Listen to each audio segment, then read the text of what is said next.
저번 교회가 이제 월세로 있었을 때 17평에 이렇게 조그마한 교회에 있었는데 뭐 초년부터 이렇게 교회 문은 가능하면 열어놓자 그렇게 제가 나름대로 생각을 해서 뭐 잊어버릴 것도 많이 있긴 하지만 그 문을 열어놓고 목회를 했습니다.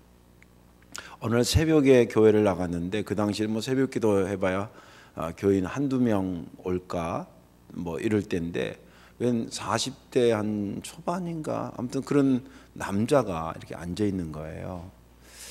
안 오던 사람이 새벽에 이렇게 오면 목사는 반가우면서도 무서워요. 뭔 사연이 대부분 있거든. 돈을 달라 그러든지 뭐 먹을 걸 사달라든지 아무튼 쓱 지나가는데 술 냄새도 약간 나는 거예요. 그래도 뭐 어떻게 당신 나가라 그럴 수는 없잖아요. 그래서 이제 예배를 드리고 개인 기도를 하고 그리고 그러면 웬만하면 가거든요. 개인 기도 길게 하고 나와서 일어나면 안 가고 있는 거예요. 또 안 가는 걸 또 쓱 지나가서 또 날 쳐다보고 있길래 그래서 가까이 가서 이렇게 우리 교회 처음 오셨냐고 이렇게 했는데 벌써 눈이 술을 먹어서 뻘건지 울어서 뻘건지 섞여 있는 붉은 거 있잖아요. 눈이 이게 불구스리한데 울기도 하고 술도 좀 먹은 그런 거예요. 그래서 이제 어디 집이 근처냐 뭐 이런 얘기 이제 하면서 그러니까 그분이 이제 자기가 여기 지금 예배에 참석한 이유를 경우를 이렇게 이 과정을 얘기를 하더라고요. 자기가 술을 먹고 이제 어느 정도 깨서 집으로 가는 중인데 저희가 이제 길가에 교회가 있었는데 길은 조금 높고요. 길보다 조금 밑에 이게 밑에가 이제 평지인데 거기에 교회가 있었어요. 그래서 십자가가 길에서 보면 그냥 눈높이 정도에서 보여요. 무슨 말인지 이해가 되시죠? 길이 높아서 길로 걸어가는 사람한테는 십자가가 저렇게 쳐다보는 게 아니라 그냥 눈높이에서 보일 정도로 이렇게 낮은 지역이 있었거든요. 자기가 이렇게 오는데 십자가를 이렇게 붉은 네온 십자가죠. 크지 않은 그걸 보면서 갑자기 가슴이 뭉클해가지고 이렇게 보다가 보니까 교회가 밑에 있어서 한번 내려와서 이렇게 그냥 내려왔대요. 근데 교회 문을 이렇게 열려니까 잠기지 않고 열려가지고 들어 앉아 있다가 예배를 이렇게 참석하게 됐다고. 사실 자기는 청년 때까지 교회를 다녔었대요. 그런데 직장 나가면서 이렇게 저렇게 뭐 바빠지고 하면서 하나님 말씀 다 잊어버리고 이제 딴 주님을 모셔가지고 술 먹고 이제 막 술 친구 돼가지고 이렇게 상게 된 거예요. 그러다가 그날도 술이 이제 한참 먹고 좀 깨가지고 갈 때 이렇게 이런 거 있잖아요. 그런 상태에서 십자가를 보니까 갑자기 이렇게 눈물이 핑 돌더라는 거예요. 그래서 들어왔다는 겁니다. 그래서 제가 성도님, 그럼 뭐 하나님 말씀 전해주는 거예요. 하나님 당신 포기하지 않습니다. 이제 집에 돌아가시면 가까운 교회를 꼭 나가시라고 신앙생활 하시라고. 하나님이 얼마나 기다려 성경에 탕자의 비유도 있잖아요. 이런 얘기를 쭉 결국 하나님 말씀을 얘기한 거죠. 그리고 헤어졌어요. 그런 이제 뭐 그 다음 주에 우리 교회 안 오니까 잊어버렸어요. 새까맣게 진짜 잊어버렸어요. 그리고 한 10여 년이 지나가지고 우리 교회가 이제 성전을 봉헌해가지고 3층이 본당이었는데 거기 오산에 가면 성회성구사라고 아주 큰 전국적으로 유명한 성구사가 있어요. 거기 의자를 이제 저희가 주문을 했습니다. 무거우니까 그 판 같은 걸 이렇게 가지고 와서 본당 안에서 조립을 하더라고요. 근데 뭐 인부들이 막 날르고 목수들이 이렇게 조립하고 그러잖아요. 근데 지금 인부 날라가지고 조립하는데 어떤 사람은 나가 눈이 탁 마주쳤어.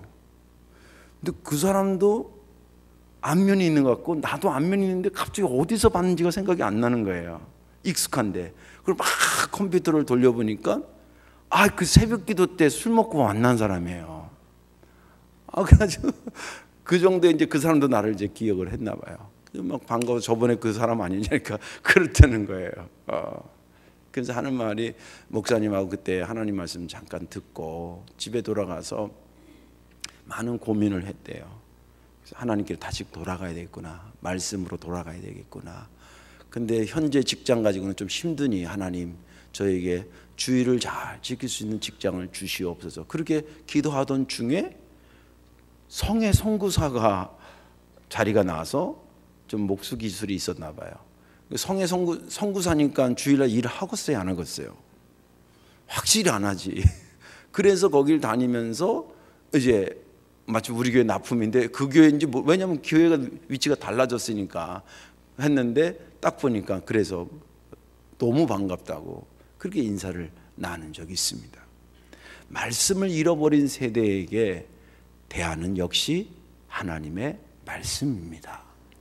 오늘 본문에 있는 말씀은 하나님께서 이스라엘 백성들을 모세를 통해서 출애굽해 와서 광야로 데리고 나왔습니다.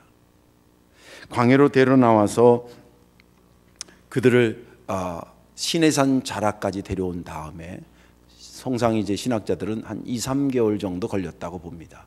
시내산 자락에 백성들을 놓게 한 다음에 모세를 시내산으로 불렀습니다. 왜냐하면 하나님의 말씀을 주기 위해서. 대표적인 것이 이제 십계명이죠. 그래서 올라갔더니 하나님께서 돌판에다가 새겨서 십계명을 주고 또 그거 외에도 뭐 성막지을 이야기라든지 뭐 기타 율법에 대한 이야기를 쭉 하느라고 한 40일 동안 기도하면서 하나님의 계시를 받습니다. 한편 이 산자락에 모여있던 이스라엘 백성들이 모세가 올라갔는데 금방 올 거라고 생각했는데 안 오는 거예요. 근데 교인들은 자꾸 목사를 만나고 접촉하고 봐야 되겠더라고. 설교 때도 저를 잘 보여주셔야 됩니다. 뒷사람 그 어깨에다가 얼굴을 파묻고 있지 마세요. 저를 가능하면 보셔야 됩니다. 그럼 목사가 잘 안 보이, 모세가 안 오니까 이 하나씩 마음이 해이해지기 시작하는 거예요. 그러면서 아론을 중심으로, 아론은 물론 이 선동한 건 아니지만 거의 끌려가듯이 해가지고 그 사람들이 우리를 애굽에서 건져온 신은 이런 신 아니겠냐 그러면서 만든 게 금송아지 사건이었습니다. 금송아지를 만들어 가지고 그 축복받은 거거든. 나올 때에 그런 거 많은 재물들을 하나님이 허락해서 그 축복받은 걸 가지고 나와가지고 세상에 그 축복받은 걸 가지고 우상숭배를 하는 거예요. 그러니까 하나님께서 너무 기가 막히니까 모세를 내려가라 그럽니다. 빨리 가서 저 백성들 저 하는 거 저거 멈추게 하라고 내려보냅니다. 모세가 십계명을 가지고 내려오다 보니까 난리 버거지가 난 거예요. 보니까 막 금송아지한테 절하고 노래하고 막 이러는 겁니다. 얼마나 화딱지가 나겠어요. 그래가지고 들고 있던 그 돌판을, 십계명 돌판을 성경에 보니까 산 밑으로 확 집어던졌다 그랬어요. 집어던지니까 뭐 박살이 났죠. 그리고 이제 사람들이 이제 분위기가 갑자기 싸해졌겠죠. 그리고 하나님께서 이제 그 읽지는 않았습니다만 그 앞에 내용을 보면 하나님께서 막 이스라엘 백성들 막 쳐버리려고 하니까 모세가 하나님 중재합니다.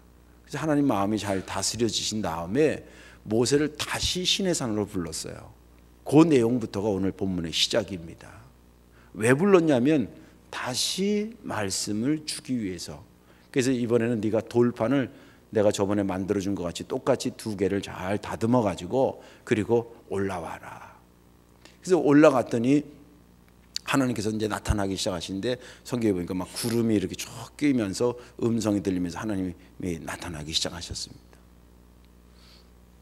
그러면서 첫 번째 말씀하시길 나 여호와라 여호와라 그러면서 나는 자비로웠고 나는 은혜롭고 나는 노하기를 더디하고 나는 진실과 이것이 영원한 자요.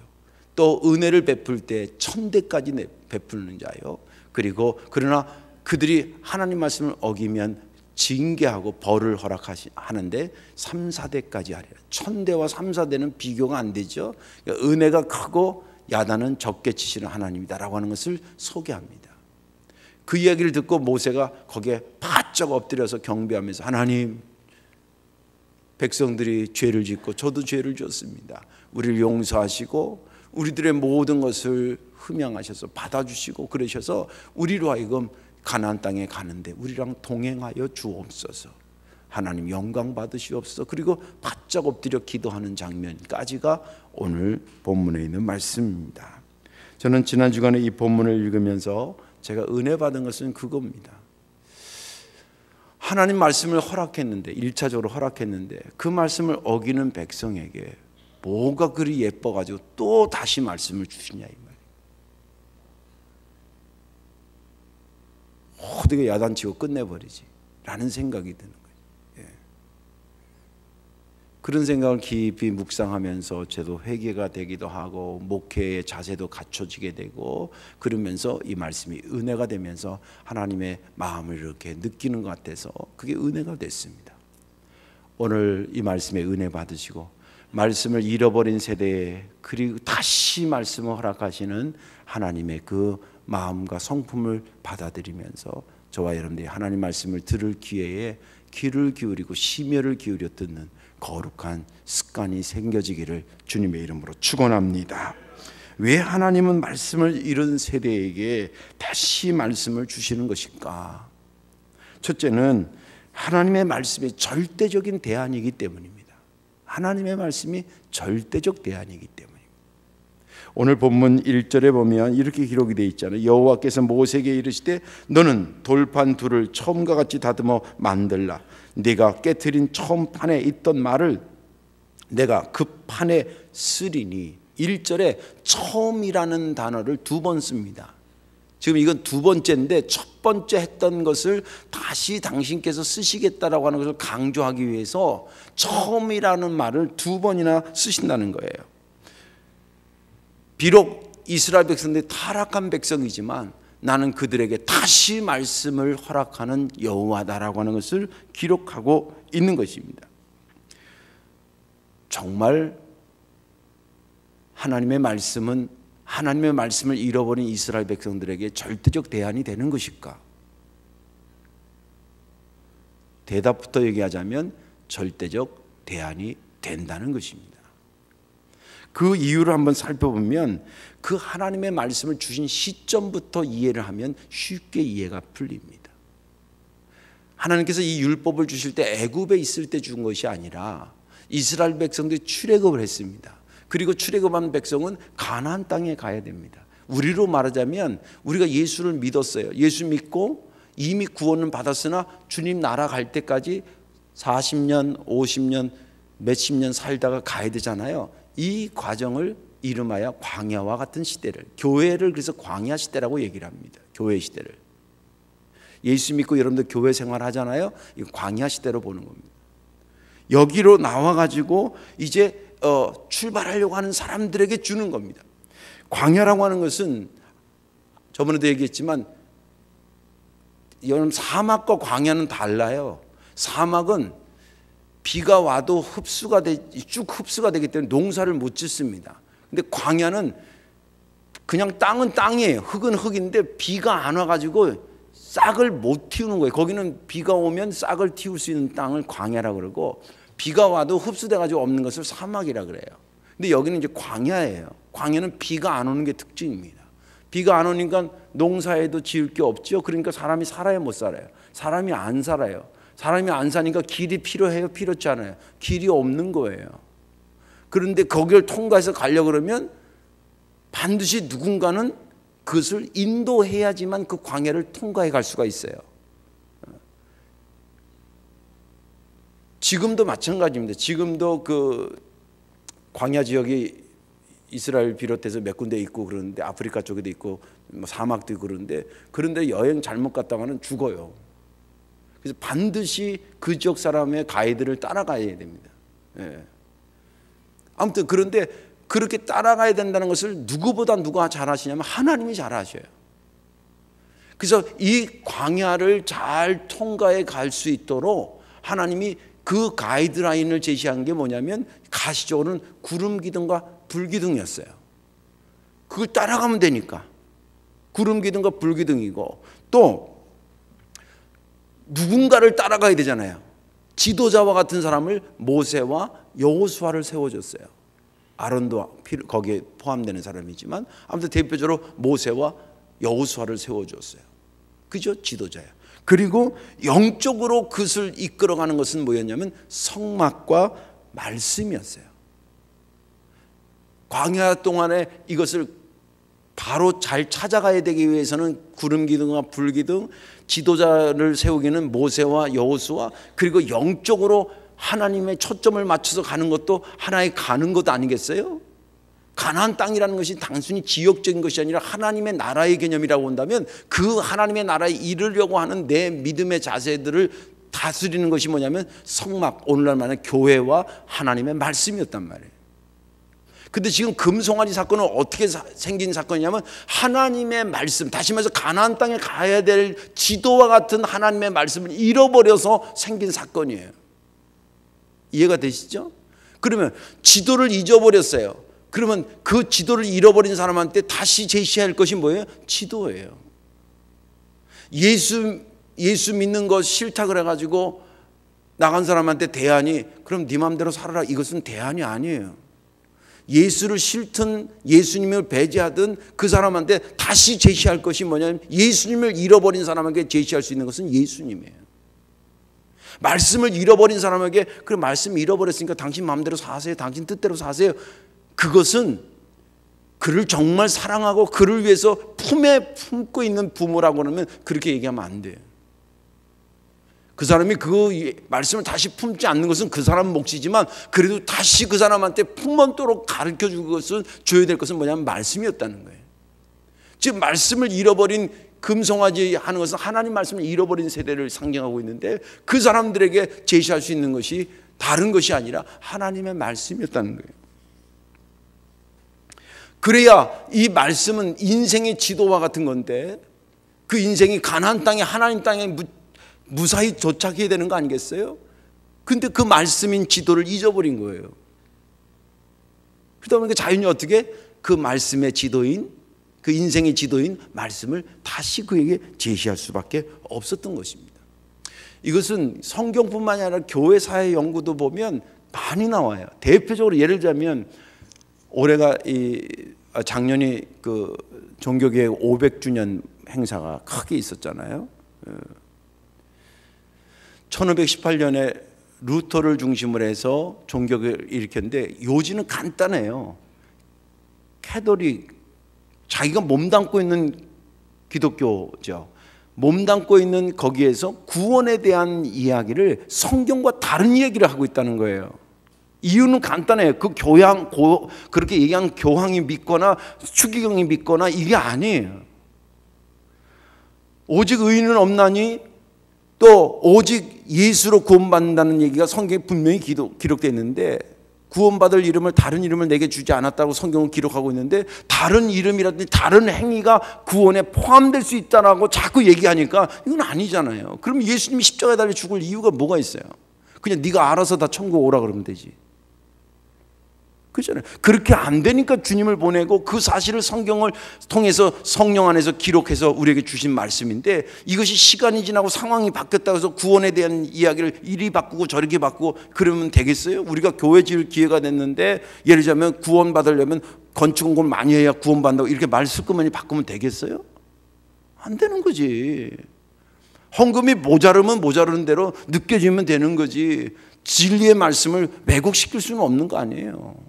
루터가 보니까 아니 하는 짓거리가 그렇게 하는 거예요. 어떻게 구원을 돈으로 주고 팔어? 말도 안 되잖아요. 말씀에서 벗어났다는 거예요. 그래서 그가 종교개혁의 어떤 세 가지 그 키워드가 뭐냐면 솔라 스크립타라예요. 이거는 오직 성경으로 해요. 오직 믿음으로, 오직 은총으로. 이 세 가지 키워드가 종교개혁의 핵심이에요. 말씀이 벗어나면 아무리 큰 교회를 줘도 의미가 없다는 거예요. 말씀을 벗어난 열심, 의미가 없다는 거예요. 우리만 기뻐하는 기쁨, 하나님이 기뻐하지 않는 기쁨, 무슨 소용이 있냐는 거예요. 말씀을 잃어버린 캐톨릭한테 우리가 다시 회복될 수 있는 유일한 방법은 다시 말씀으로 돌아가는 것입니다. 사실은 그 사람은 카톨릭에서 벗어나고 싶은 마음은 이름도 하나도 없었어요. 그 안에 자기는 사제로 계속 살고 싶었어요. 근데 자꾸 그런다고 잘라버린 거예요. 그래서 개신교가 만들어진 거예요. 개신교를 만들려고 하는 것이 아니라 정치적인 논리가 아니라. 그다음에 쫓겨났으니까 하나님을 섬기지 않을 수는 없고 모여서 예배하니까 그렇게 생각하는 사람이 루터만 있었겠냐 이 말이에요. 이 사람 저 사람 모여가지고 그들이 지역마다 하나의 교단을 이루게 된 것입니다. 말씀을 잃어버린 세대한테 역시 대안은 뭐밖에 없냐면 말씀밖에 없는 거예요. 믿음 되시길 바랍니다. 우리는 하루를 어떻게 살고 있습니까? 또 우리는 하루를 어떻게 살아가야 합니까? 할 일도 많고 급한 일도 많이 있지만 하나님의 말씀을 먹는 시간은 있어야 되지 않겠습니까? 그게 한 장이 되든 두 장이 되든 세 장이 되든 점점점 내가 말씀을 잃어가는데 말씀을 잃어가고 있는 나에게 영원한 대안이 뭐겠어요? 역시 하나님 말씀이라는 거예요. 말씀 읽기를 부지런히 다시 한번 스스로가 채찍질하시기를 주의 이름으로 축원합니다. 그것이 대안입니다. 한번 어느 가정에 신방 갔더니 그 권사님이 어른들은 자식 자랑하고 싶잖아요. 목사님 이제 어떻게든 아들 얘기가 나왔어요. 우리 애가요. 그러면서 자기 핸드폰을 이렇게 보여주는 거예요. 이렇게 매일 이렇게 성경 한 구절씩 해가지고 어머니 잘 계시죠? 오늘 말씀이에요. 이렇게 문자를 보내준다는 거예요. 이렇게 보니까 정말 지극정성이에요.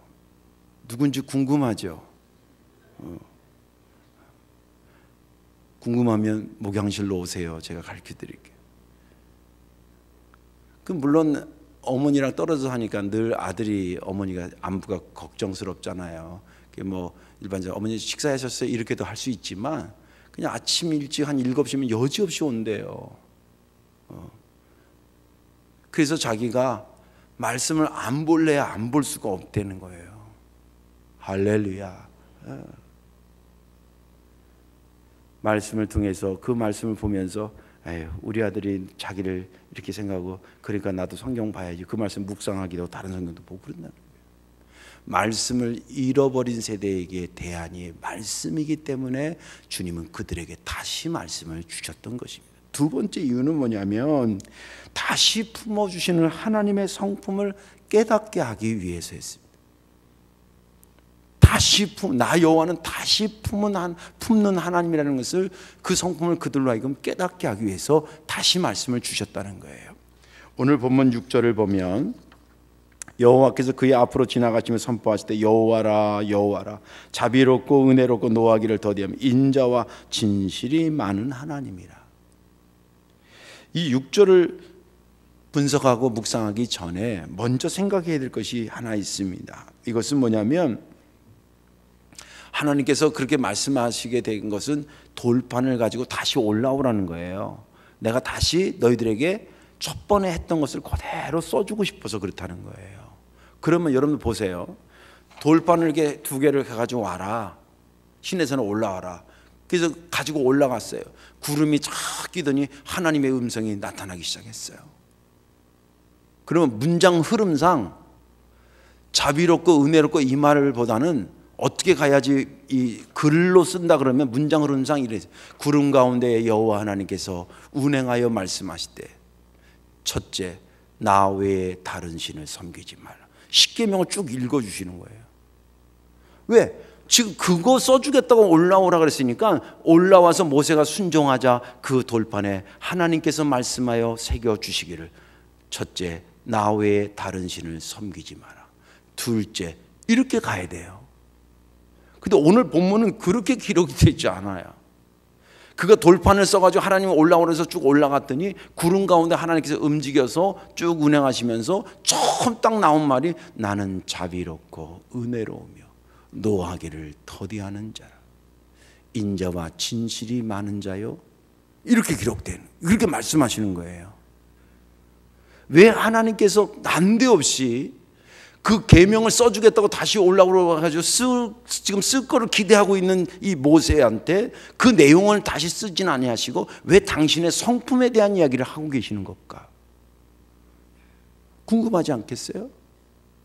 조금 더 깊이 생각하면 충분한 이해를 깨닫게 됩니다. 하나님은 당신의 말씀을 저들이 받는 것도 중요하지만 그 그 이전에 당신의 심정과 당신의 이 말을 하시는 심정과 이 말을 하고 있는 하나님의 성품을 그들이 먼저 깨닫기를 원하셨던 거예요. 이게 매우 중요합니다.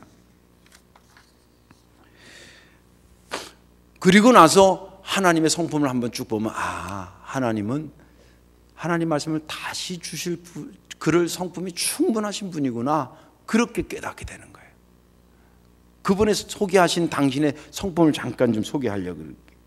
자비롭다, 이 말을 이 주석적을 쭉 공부하니까 뭐라고 나와 있냐면, 자비롭다가 죄인을 용서할 준비가 되어 계시다, 그런 뜻이에요. 다른 의미도 있지만 오늘 본문 상황에서의 자비롭다라고 표현하는 것은 나는 너희들의 죄를 용서할 준비가 되어 있다, 그런 뜻이에요. 또 은혜롭다라고 하는 것도 나는 너희들이 잘되게 하기 위해서 보이지 않는 곳에서 분주히 움직이는 자다, 그 뜻이에요. 이게 참 해석이 너무 멋있어요. 은혜를 우리가 통상은 그분이 거저 우리에게 뭘 주신, 맞아요. 근데 오늘 본문 상황에서는 뭐냐면 나는 너희들이 잘되게 하기 위해서 보이지 않는 것에서 분주히 움직이는 자다, 그 뜻이.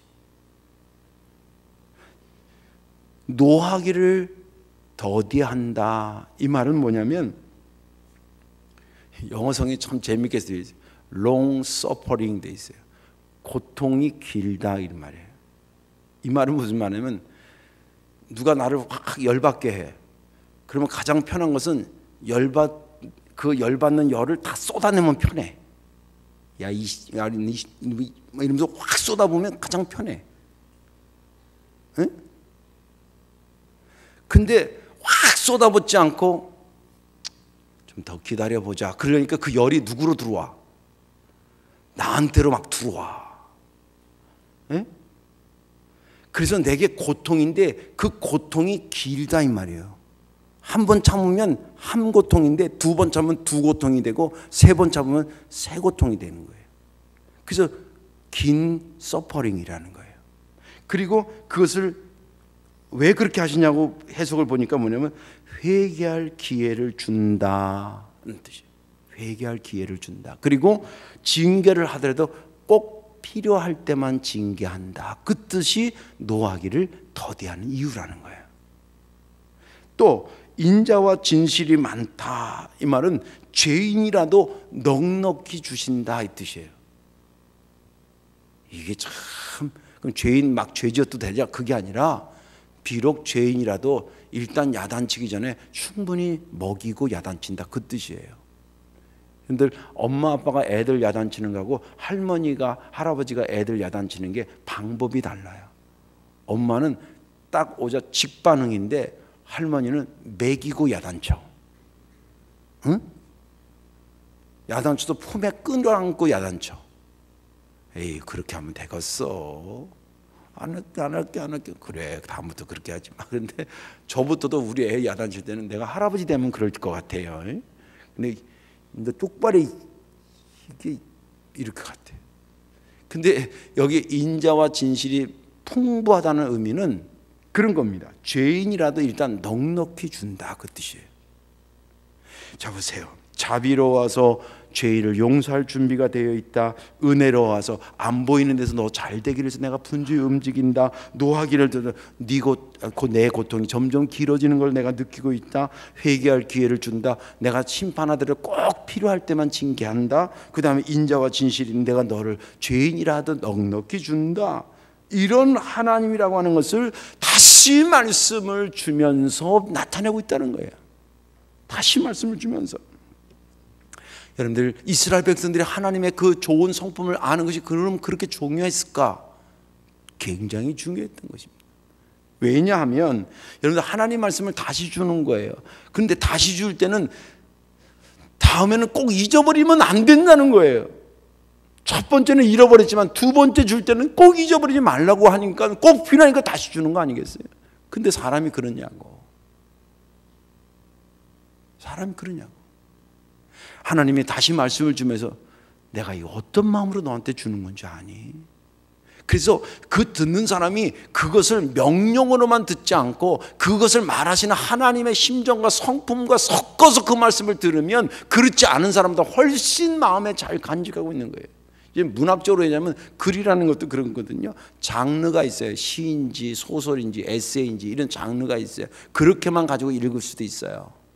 그런데 거기 뉘앙스라는 게 있어요. 작가가 그래서 이제 그 시 같으면 시평을 자기가 써요. 이게 언제 어디를 갔는데 그게 그렇게 감흥이 돼서 이걸 이렇게 표현했다. 그래서 그 작가의 그때에 느꼈던 감정이라든지 심정을 같이 읽으면 뉘앙스를 섞어서 그 문체를 읽으면 훨씬 그것이 기억이 오래가요.